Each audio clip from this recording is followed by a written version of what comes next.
చెప్పండి బాలరాజు గారు. నమస్కారం అండి. నమస్తే అండి. ఏంటి అంటే కాంగ్రెసే విలన్ అంటే తెలంగాణ ఇచ్చిందే కాంగ్రెస్, విలన్ ఎలా అవుతుంది అని చెప్పేసి కాంగ్రెస్ నేతలు ప్రశ్నిస్తున్నారు. ముందుగా జ్యోత్స్న గారు, మీకు అదేవిధంగా హెచ్ఎంటీవీ ప్రేక్షకులకి, ప్యానెల్లో పెద్దలు, మాజీ ఎమ్మెల్యే, తెలంగాణ ఉద్యమకారుడు, అదేవిధంగా అనేక సంవత్సరాలుగా సుదీర్ఘ ప్రస్థానం కొనసాగుతున్న మా ఎండలక్ష్మీనారాయణకి నమస్కారం. కాంగ్రెస్ పార్టీ ప్రతినిధికి నమస్కారం. ప్రధానంగా జ్యోత్స్న గారు, ఇలా నిన్న జరిగినటువంటి సభ ఏదైతే ఉందో అనేక ఆటంకాలు, అనేక అడ్డంకులు, సోషల్ మీడియాలో కాంగ్రెస్ పార్టీ ఏదో పేల్గాం బాధితులకు సంబంధించి జరిగింది కాబట్టి రద్దు చేసుకుంటారని చెప్పేసి ఒక ఫేక్ న్యూస్ ప్రచారం, ఒకవైపు పోలీసు వాళ్ళకు సంబంధించి ట్రాఫిక్ ఇబ్బందులు, అదేవిధంగా అనేక రకాల ఇబ్బందులు ఎదుర్కొన్నప్పటికీ కాంగ్రెస్ పార్టీ చేసినటువంటి 16 నెలల పరిపాలన నిర్వాహకం ఏదైతుందో, అయ్యో అనవసరంగా కేసీఆర్ గారిని మేము పక్కన పెట్టుకుంటే దీనివల్ల నష్టపోతున్నటువంటి భావన ప్రజల్లో కనిపించింది.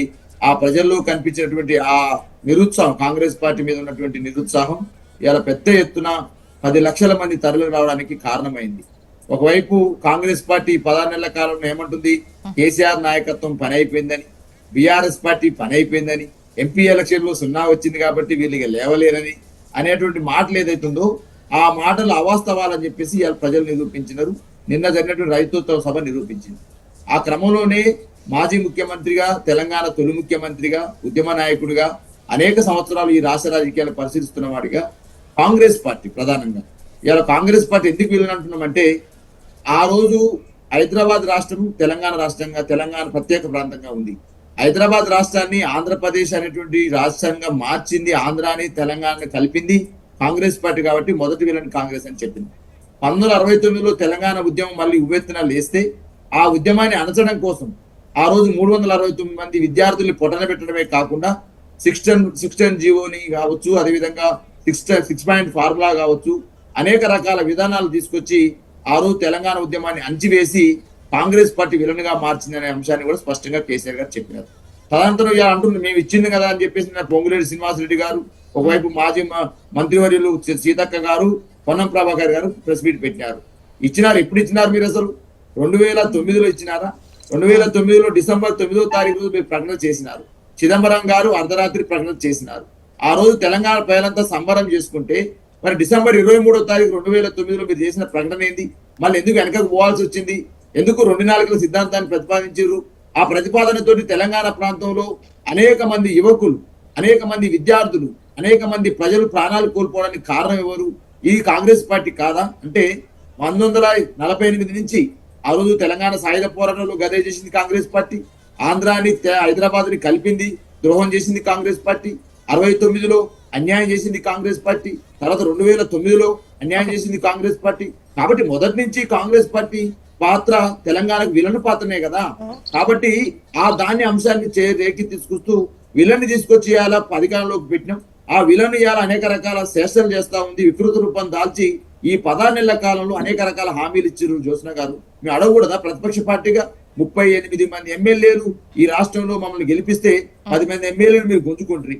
గతంలో రేవంత్ రెడ్డి గారు చిలక పలుకులు పలికి ఆ చెట్టు కట్టేసి కొట్టాలి, చేరికలు చేసుకున్న వాళ్ళని ఆ మొత్తం గాడిద మీద ఊరేగించాలి, రాళ్లతో కొట్టండి, టమాటాలతో కొట్టండి చెప్పేసి మాట్లాడిన రేవంత్ రెడ్డి గారు ఇవాళ అక్రమంగా, అన్యాయంగా శాసనసభలో మాట్లాడుతుండండి.